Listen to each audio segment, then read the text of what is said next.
Why the more you heal, the less you tolerate. Jung insight. Most people go into therapy, or journaling, or whatever version of self-work they've stitched together, expecting a specific outcome. They'll feel better, sleep better, worry less, love more easily, and at some point, some version of that does arrive. But there's another thing that happens first, something that tends to show up before the peace does, and that looks, from the outside, a lot more like disruption than healing. You start seeing things, not dramatically, no sudden revelations, no epiphanies, but in a slow, quiet, slightly unnerving way. Patterns begin surfacing that you'd been too close to notice. Conversations start sounding different. Relationships that used to feel comfortable start running on some invisible logic you can't quite pretend not to see anymore. Carl Jung believed healing first makes you dangerous. Not in the violent sense, in the perceptual sense. Dangerous because you begin seeing what most people spend their entire lives successfully avoiding: patterns, contradictions, the hidden motives underneath ordinary behavior. You start noticing how often people confuse attachment with love, control with care, and obedience with connection. And once that perception shifts, something uncomfortable becomes unavoidable. You can no longer participate in certain relationships the same way. The laughter still sounds normal. The conversations still happen. The routines remain untouched. But underneath them, you start sensing invisible negotiations inside almost every interaction. Who needs validation? Who needs control? Who fears abandonment? Who survives by managing other people's perception of them? Suddenly, human behavior stops looking random. It starts looking predictable, and predictable in ways you'd genuinely rather not have noticed. What healing actually looks like first. The unsettling thing about healing is that it rarely begins with strength. It usually begins with exhaustion, not dramatic exhaustion, not the kind other people notice. A quieter kind. The kind that comes from constantly translating your pain into something socially acceptable. Smiling through resentment that's been building under the surface for months. Pretending certain comments didn't land where they actually did. Staying emotionally available for people who reliably disappear the moment you need the same back. For years you call this maturity. Then one day, without any single dramatic event prompting it, you realize it was survival. And survival creates strange personalities. Jung believed the identity most people present to the world is a mask, a carefully constructed self, designed to earn acceptance, avoid rejection, and maintain belonging. He called it the persona. The frightening thing about the persona is that eventually, even you start believing it. You become the understanding one, the calm one, the reliable one, and because people grow comfortable with that version of you, they start expecting it permanently. They stop seeing your humanity. They start seeing your function. That's why healing shocks people. The role suddenly changes. The person who always tolerated disrespect goes quiet. The person who always over-explained starts saying less. The person who was perpetually emotionally available becomes harder to reach, and everyone around them reads this as arrogance, but often it's the first honest thing that person has done in years. People don't resent your weakness. They resent the possibility that you might outgrow them. That realization changes the atmosphere around you, and not always pleasantly. You start noticing how many social interactions were built on invisible power dynamics rather than genuine connection. Some people only feel safe around you when you're uncertain about yourself. Some relationships only survived because you were quietly carrying all the emotional weight, and healing removes your willingness to keep carrying it. This is why growth tends to be socially disruptive. Once real self-respect walks into a room, a lot of relationships lose the chemistry that was holding them together. You stop laughing at things that humiliate you. You stop rewarding inconsistency with your continued presence. You stop chasing closure from people who were never going to give it honestly. And strangely, this doesn't always feel like power. Sometimes it just feels like being alone in a crowd, because awareness isolates before it liberates. The cost of seeing clearly. You begin noticing how some people were drawn to your wounds rather than your actual self. Your insecurity made them feel powerful. Your emotional availability made them feel important. Your lack of limits kept them free from accountability. But once something shifts inside you, the confusion starts to lift. Attention is not care, and access is not love. Once that realization enters your mind, ordinary interactions take on a strange, hollow quality. You start hearing manipulation folded inside concern, possessiveness dressed up as affection, envy wearing the costume of a joke. The social world begins revealing its shadow, and the uncomfortable part is that most people doing these things aren't even aware of it. That's what makes human behavior genuinely disturbing once you start seeing it clearly. Very little of it is fully conscious. People speak in rational language, but underneath the surface, much older forces are driving them. Insecurity, fear, envy, loneliness, shame, the desperate need to feel significant. Jung believed every human being carries a shadow, the hidden part of the psyche they refuse to acknowledge. Impulses they deny, emotions they suppress, traits they condemn loudest in others because they can't face those same traits in themselves. And the shadow doesn't disappear because it's ignored. It leaks into relationships, into love, into family, especially into the people closest to us. That's why healing changes your perception so violently. The friend who goes quiet around your success isn't upset about your success. They're confronting their own stagnation through you. The partner who accuses you of changing isn't worried about you. They're afraid of losing control over a dynamic they depended on. The family member mocking your new limits feels threatened by the fact that you're breaking patterns they spent years normalizing. Awareness transforms ordinary conversations into psychological mirrors, and most people hate mirrors because mirrors demand confrontation. Your healing quietly exposes what they're avoiding, not because you attacked them, but because your transformation interrupts the fantasy that their own behavior is just normal. Most relationships don't end when respect disappears. They end when awareness appears. That's the part nobody warns you about. Healing doesn't just reveal other people, it reveals you. The versions of yourself you constructed to survive. You start remembering how often you overrode your own instincts just to maintain a connection. How many times your body registered something was wrong before your mind was willing to admit it. How often you quietly betrayed yourself trying to avoid being abandoned by someone else. And slowly an uncomfortable truth surfaces. A lot of people aren't actually afraid of losing relationships. They're afraid of losing access. Access to validation, access to emotional labor, access to control, access to familiarity. That's why boundaries tend to provoke such intense reactions. Healthy people may not always love your boundaries, but they generally respect them. Manipulative people experience boundaries as rejection because your limits directly interfere with their access. And once you see that pattern repeating itself across multiple relationships, something in you changes permanently. You stop feeling guilty for protecting your peace. You stop explaining your limits to people who are already committed to crossing them. You stop confusing tolerance for virtue, because tolerance becomes genuinely destructive when it requires you to betray your own instincts on a regular basis. The question that changes everything. The healed version of you starts to understand something darker about human nature. A lot of people will only love you for as long as you remain useful to their emotional needs. The moment you become difficult to control, difficult to guilt, difficult to drain, their perception of you shifts. Suddenly you're selfish, cold, different, too much. But what actually changed is simpler. You stop negotiating against yourself. And for people who benefited from your lack of self-worth, that shift feels like something taken. There comes a point in healing where you stop asking, why did they treat me that way, and start asking something far more unsettling. Why did I accept it for so long? That question changes everything, because the spotlight turns inward. The mind usually prefers villains, clear betrayal, visible cruelty, obvious manipulation. But healing pushes you toward a darker recognition. Some of the suffering in your life continued because part of you was psychologically attached to it. Not consciously, but deeply. Jung believed that what stays unconscious controls behavior from underneath the surface, and many people unconsciously repeat the same painful relationship patterns because familiarity feels safer than freedom. The nervous system prefers predictable pain over unfamiliar peace. That's why people return to relationships that drain them, why they confuse emotional chaos with passion, why genuinely healthy love can feel strangely uncomfortable when it finally arrives. The wounded mind often reads calmness as emptiness because it was trained, over years, to associate intensity with connection. Once you start seeing this clearly, you notice it everywhere.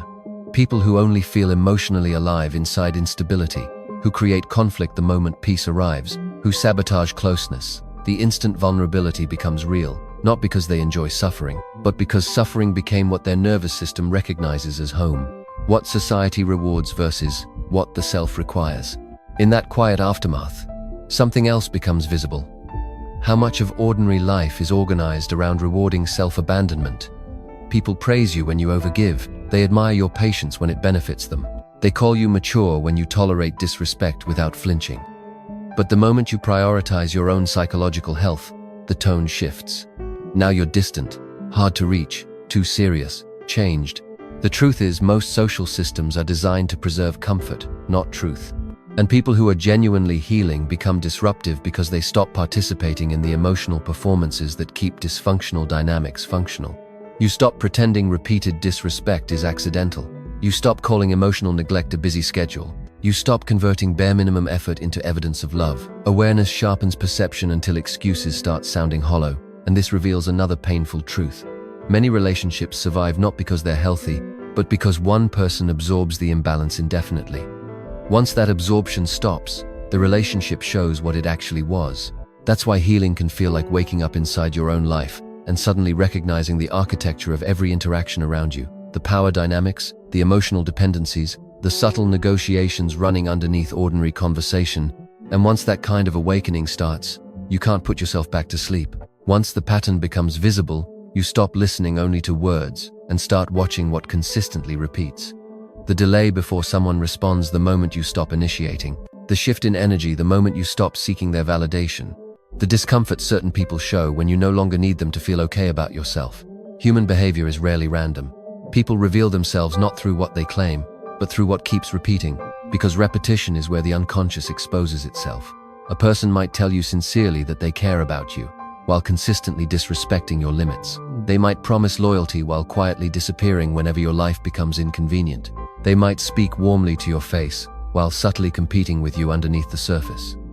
The conscious mind speaks in language. The unconscious speaks in patterns, and once you start reading the patterns rather than the words, the picture of a lot of your relationships changes. You notice how some people actually need you insecure, because your self-doubt is what keeps a certain hierarchy intact. As long as you're uncertain about yourself, they stay psychologically above you in the dynamic. Your healing quietly threatens that arrangement, and this is where social dynamics get darker than most people are willing to honestly look at. Not every relationship is built on love. Many are built on unspoken agreements nobody ever named out loud. I will stay small so you feel comfortable. I will overgive so you don't leave. I will suppress what I need so this connection survives. These arrangements are never discussed, but they run entire relationships for years. Healing breaks the contract. And when contracts break, people tend to show who they actually are beneath the politeness. Some go distant, some get defensive, some suddenly accuse you of changing, and some try harder to pull you back into your old identity, the agreeable version, the guilty version, the endlessly emotionally available version, because you've become unpredictable, and unpredictability threatens control. This is why certain people get noticeably irritated when you get calmer, more self-contained, more emotionally independent. Your peace removes their influence. The hardest part of seeing clearly. There's a disturbing truth hiding inside many social interactions. A lot of people don't actually want connection. They want access to your attention, your reassurance, your emotional labor, your softness. And the moment access becomes limited, their behavior changes. The affection cools. The effort evaporates. The warmth turns conditional. That's when healing forces one of the hardest realizations a person can have. A large percentage of what passes for human relationship is transactional underneath the surface. Not always financially, but emotionally, psychologically, socially. People stay where their emotional needs are being fed. And once you stop feeding certain dynamics, you quickly discover which relationships were sustained by genuine care and which were sustained by your willingness to disappear into someone else's needs. That realization can make the world feel colder. For a while, you might swing too far into emotional detachment, hypervigilance, suspicion of everyone. The mind overshoots in the opposite direction, trying to protect itself from ever being that unconscious again. Jung warned about this too. The goal of all this awareness isn't to become numb, it's to become conscious without letting the bitterness consume you. And that requires confronting something even more difficult than other people's behavior. Your own shadow. The shadow isn't just the darkness in you. It's the version of yourself you were taught to hide in order to remain low. Your anger, your ambition, your selfishness, your envy, your need for recognition, your capacity to simply leave. Most people spend their entire lives performing goodness while unconsciously burying every part of themselves that might threaten their acceptance. But buried things don't disappear. They wait, and eventually they start controlling behavior from underneath the performance. That's why people who suppress anger become passive-aggressive over time. Why people who deny insecurity become obsessed with appearing superior. Why people who perform endless selflessness quietly resent almost everyone around them. The shadow always finds expression consciously, if you let it, or destructively, if you don't. Healing forces you into confrontation with this hidden part of yourself. And honestly, this stage terrifies most people, because it's far easier to notice manipulation in others than dependency in yourself. Easier to see narcissism in someone else than control in yourself. Easier to condemn betrayal than to look honestly at your own fear of being left behind. But real awareness eventually destroys the comfortable illusion of moral purity. you start realizing that even your own good behavior sometimes had hidden motives underneath it. You weren't always kind purely from love. Sometimes you were kind because you were afraid of what happened if you weren't. You weren't always patient because you were emotionally mature. Sometimes you were patient because confrontation terrified you. You weren't always generous because you were naturally giving. Sometimes giving quietly became a strategy for earning worth. That recognition lands like cold water, because suddenly your entire self-concept becomes less certain. The mind wants to divide the world into good and bad, victim and villain, healthy and toxic. But the deeper you go into actual human psychology, the more complicated everything becomes. The same person capable of deep love may also be capable of quiet manipulation. The same person capable of real loyalty may betray when fear overwhelms them. The same person capable of genuine kindness may secretly envy the people they love most.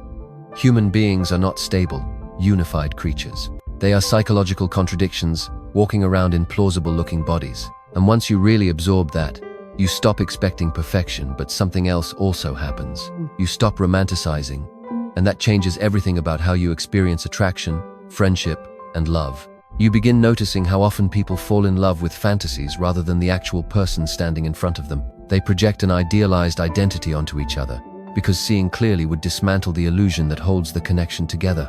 Most relationships survive through some degree of selective blindness. Healing removes that blindness. You stop overlooking someone's inconsistencies because they're attractive.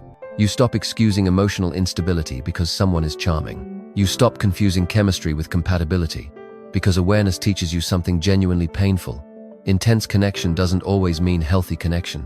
Sometimes trauma recognizes trauma. Sometimes loneliness recognizes loneliness. And people mistake psychological familiarity for destiny, stay for years inside something that feels profound, but is really just two unhealed people, activating each other's oldest wounds. But eventually healing produces a strange emotional shift. You stop craving intensity the same way. You start craving truth even when the truth is colder, even when the truth dismantles illusions you once needed in order to feel something at all. Because illusions comfort the ego, they quietly destroy everything underneath it. When peace stops feeling like a problem, eventually, healing reaches a stage where your entire relationship with loneliness starts to change. At first, being alone felt like rejection proof that something was fundamentally wrong with you. Gradually, it starts to feel like clarity. You realize how much noise existed in your life simply because silence would have forced you to sit with yourself. How many relationships were maintained not out of actual connection, but out of a fear of being alone with your own thoughts. Most people would rather stay emotionally crowded than become psychologically honest, because silence has a way of surfacing things: dependency, insecurity. How often external attention was being used as an anesthetic against internal emptiness. When healing strips those distractions away, many people panic and rush back toward old relationships, old habits, old emotional patterns, not because those things were good for them, but because familiar suffering feels safer than unfamiliar stillness. That's why so many people end up sabotaging their own healing. Awareness becomes unbearable when identity has been built around dysfunction for long enough. The person who spent years being needed feels worthless the moment there's no one left to rescue. The person addicted to validation feels invisible without constant attention. The person conditioned to chase emotionally unavailable people feels strangely hollow when someone finally shows up steady and present and easy to be with, because healing doesn't only remove pain. It removes the identities that were attached to that pain. And to the ego, identity loss can feel indistinguishable from death. Jung once wrote that there is no coming to consciousness without pain. Most people read that sentence and nod along like they understand it. Few actually sit with what it means in practice. Consciousness hurts because it forces you to watch your own illusions dissolve in real time. You watch yourself grow out of conversations that used to keep you engaged for hours. You watch your emotional investment fade toward people you once believed would be permanent. And maybe the darkest realization of all, some people only fit inside your life when you didn't fully like yourself. That understanding changes the emotional atmosphere permanently. Your healing disrupts the hierarchy that certain relationships quietly depended on. The insecure version of you was easier to control, easier to guilt, easier to keep in place through a fear of being abandoned. The healed version becomes something those old dynamics simply don't have a purchase on: unwilling. Not cruel, not distant, just genuinely unwilling to beg for consistency, chase reciprocity, or keep translating disrespect into miscommunication because it's easier than facing what's actually happening. This creates distance between you and parts of the world you used to inhabit. Because most social environments run on unconscious compromise. People tolerate what drains them, because confrontation risks isolation. They stay inside familiar emotional prisons because freedom comes with uncertainty. But once awareness fully enters your life, you start noticing something quieter than all of this. Peace becomes more attractive than attachment. You stop needing everyone to validate your worth. You stop trying to convince people of your value. You stop forcing emotional intimacy with people who simply aren't built for depth. And in that stillness, something cold but genuinely liberating comes through the recognition that many people never actually knew you at all. They knew the role you played in their emotional world, the healer, the listener, the forgiving one, the one who always showed up. Healing stripped the performance away, and once the performance disappeared, so did many of the people who had depended on it. After enough healing, you stop experiencing people the same way, not because you became heartless, but because illusion no longer filters what you're seeing. You start noticing how quickly kindness disappears when someone feels embarrassed, how fast loyalty rearranges itself when status shifts, how often morality bends under loneliness, desire, or social pressure. People like to imagine themselves as rational creatures. Most human behavior is really emotional survival wearing rational clothing. People betray their values to preserve belonging. They betray other people to preserve their own ego. They betray themselves trying to avoid abandonment. And afterward, they almost always justify it with language that sounds reasonable enough to protect their self-image. The deeper you look at human psychology, including your own, the harder it becomes to hold anyone as entirely innocent. That's the frightening thing about genuine self-awareness. Once you include yourself honestly in the picture, the clean moral categories start to fall apart. But that falling apart is where something real can finally begin. Because eventually, healing forces one last confrontation. You realize that part of your suffering came from wanting reality to be emotionally softer than it actually is. You wanted loyalty to guarantee permanence. You wanted love to guarantee honesty. You wanted effort to guarantee that it would be returned in kind. Human nature doesn't operate according to fairness. People change when emotions change, when needs change. When fear changes shape, many connections that felt eternal were actually temporary alignments between two people who were still becoming themselves. That realization can make everything feel terrifyingly cold until another one quietly moves in behind it. The point was never to become naive enough to trust everyone, or cynical enough to trust no one. It was to see clearly, to stop demanding permanence from temporary things, to stop confusing emotional intensity with depth, to stop sacrificing yourself trying to earn what was always supposed to be given freely. If any of this feels familiar, here's the thing worth sitting with. The less you tolerate as you heal doesn't mean you're becoming cold, or superior, or spiritually above the mess of ordinary human life. It just means the cost of betraying yourself has become visible to you in a way it wasn't before. Every time you smiled through resentment, every time you stayed when your body was already gone, every time you translated someone's carelessness into evidence that something was wrong with you, that cost was being paid. You just couldn't see the bill. Now you can. And once you can see it, you can't really unsee it, which changes what you're willing to do with your time, your energy, your emotional life. Not because you stopped caring about people, because you started caring about yourself with the same consistency you once offered everyone else. That's not closure. That's not arrival. Healing isn't a destination you reach and then stay at. But there is something that shifts, quietly and without announcement, when you've done enough of it. Peace stops feeling like loneliness, and loneliness stops feeling like punishment. Solitude becomes a place you can actually think in, instead of a void to escape. You stop filling every quiet moment with noise and other people's needs just to avoid sitting with yourself. And in that quiet, the version of you that was always underneath the performance, the one you spent years hiding to keep everyone else comfortable, starts to feel a little less like a stranger. That person was never the problem. They were just waiting for you to stop apologizing for them. Now, I'd like to share a meaningful story with everyone. My great-aunt meets Jesus at the Mobile station in Montana.